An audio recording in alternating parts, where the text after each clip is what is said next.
The Letters of Pontius Pilate to his friend Seneca in Rome, Chapter 3. In Alexandria. My time has been so fully occupied that I am only now able to write to you, and we sail for Caesarea in a few hours.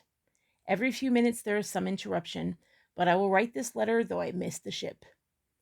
There is one thing of great importance which I must say at least once, lest I forget it.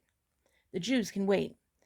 You told me, you may remember, of a new wash which you had devised for your vine plants, more efficacious against pests than any known to you, and you attributed it to the generous crop that you had last year. I have told my freedman, Leon, who manages my farm at Laurentium, to write and ask you for the particulars, and I shall be grateful if you will give them to him. He is himself ingenious in all such experiments, and omits no pains. You may be sure that you will not have the annoyance of finding that your advice has been sought by those who have not the wit or the will to make the best of it. I have seen Valerius, a rubicund, jolly fellow, delighted at the prospect of going home. I wanted to ask about Judea, but he would scarcely talk of anything but Rome and a chariot racing, for which he has a passion.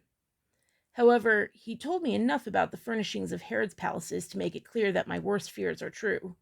He says that the Archelaus, when Caesar deposed him, sold the contents of the palaces as being his private property, and that consequently every governor since then has had to furnish anew or buy the fixtures of his predecessor. How can I pay so much, I said, at the beginning of my term in office? Borrow the money from the Jews, said Valerius, and then increase their taxes in order to pay it back.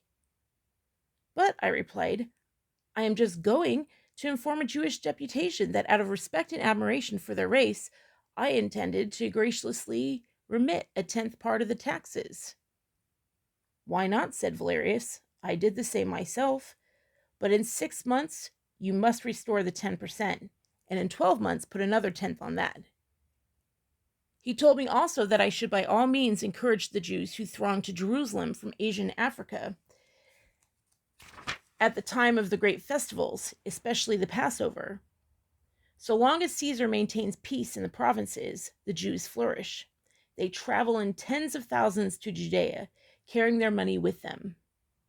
Then is your chance, said he. Make them pay a visitor's tax when they enter.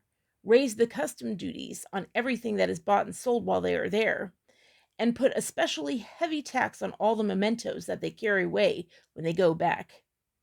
They'll grumble, but since they are departing to other provinces, that need not trouble you. And the Jews in Judea, having helped to suck them dry, will take no further interest in them. I like Valerius. He knows what is helpful and is practical. I had meant to describe the Jewish deputation to you, but after all that must wait. I shall have more leisure to do it adequately on the way to Caesarea. You may think of me during the voyage, taking lessons on Judea from Alexander. What kind of man is he, you ask? You know the sort of Jew that is aggressive, insistent, loud. He is the other sort. He is quiet, deferential, often obsequious, and, unless I am mistaken, as deep and as disdainful of me and of you, of Rome and of Caesar, as is the noisiest of them all. At present, Alexander is engaged in a brisk flirtation with Acme, Procula's Greek slave, a pretty girl. He has succeeded Marcius. Jew does not marry non-Jew, I believe, but outside marriage, they are not particular.